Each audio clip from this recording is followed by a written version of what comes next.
Garcia versus Mauricio Herrera last night. Although I did predict and envision a Garcia victory, things didn't definitely go how I saw them to be initially, and how the fight would play out. And I would say gladly that I was wrong in how I predicted the fight, because although on paper Garcia was clearly the favorite and should have been seen as a favorite, Mauricio Herrera just came up with a great game plan, which I think he might have taken a page out of Eric Morales' book from his first fight with Danny Garcia, where I thought that Morales gave Garcia a hell of a run for his money in their first fight. And if it weren't for old age and being on his way out, being in so many wars, and not being at a weight where he could do the things that he used to be able to do, Morales would have beat Garcia easily that night. That being said, I think that Mauricio Herrera just executed a great game plan. He stuck his jab out there, and he stuck to it the whole night. He went to the body and head, and he just threw Garcia completely off the whole night. Although Herrera did start off slow in the first few rounds, which I did give to Garcia, I saw that Herrera found his rhythm, and he just stuck to what he was there to do, and he fought the fight of his career, the fight of his life. And what is disgusting really at this point is that the judges awarded the wrong guy the decision last night. And I mean, it's also sad that we kind of all expected that.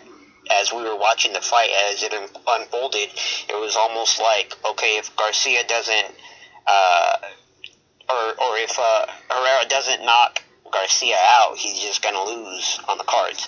And even if Herrera kept pressing the action and fighting his fight, and had Garcia knocked Herrera out, then it would have been kind of like, okay, well, not shocking at that point, because of Danny's power, and pretty much everything was in Danny's favor ever since the fight was announced.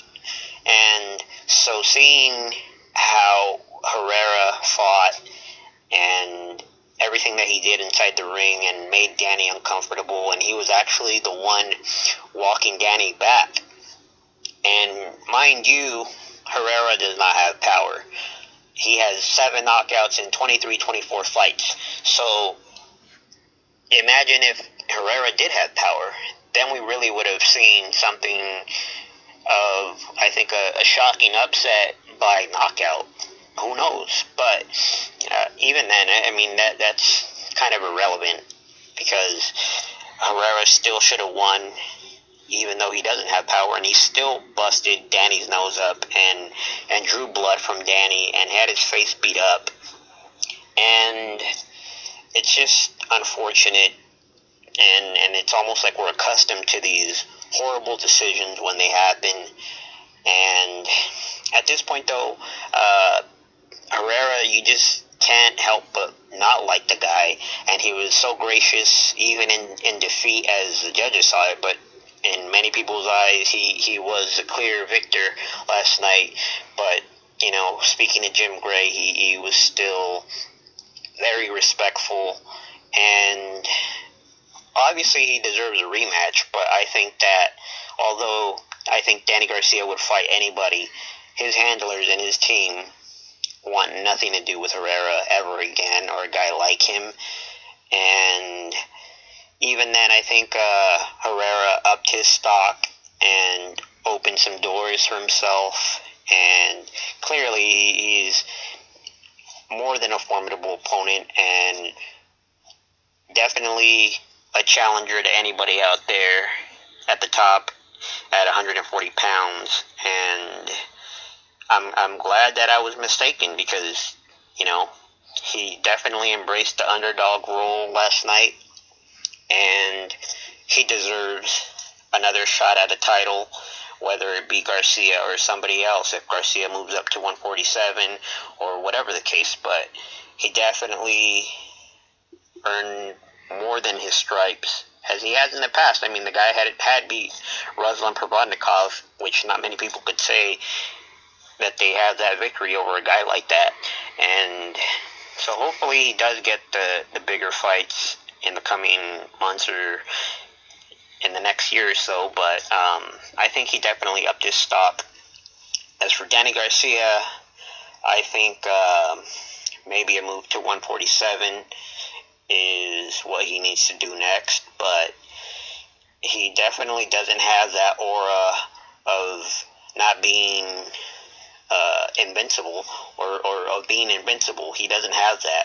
And he was, I wouldn't say exposed, but he definitely was made out to be as a guy with a lot of vulnerabilities and a guy that can be beat.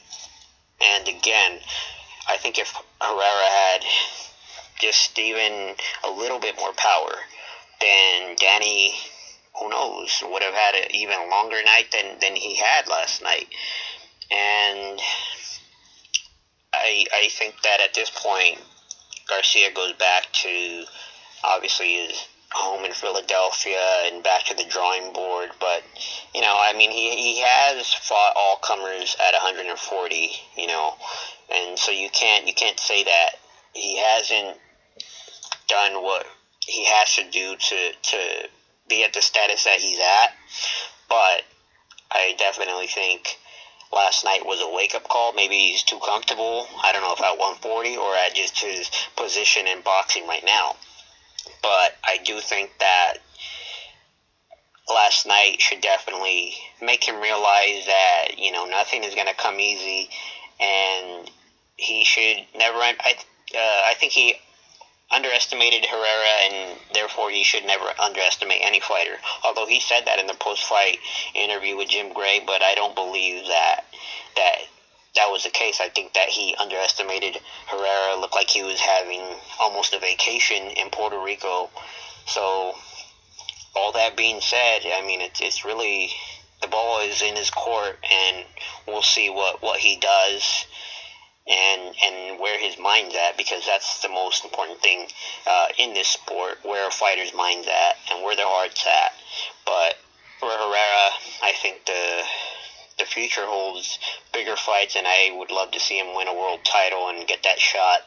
And for Garcia, I mean, I think this was a humbling experience, and he should embrace that and learn from it and not have a similar situation unfold again.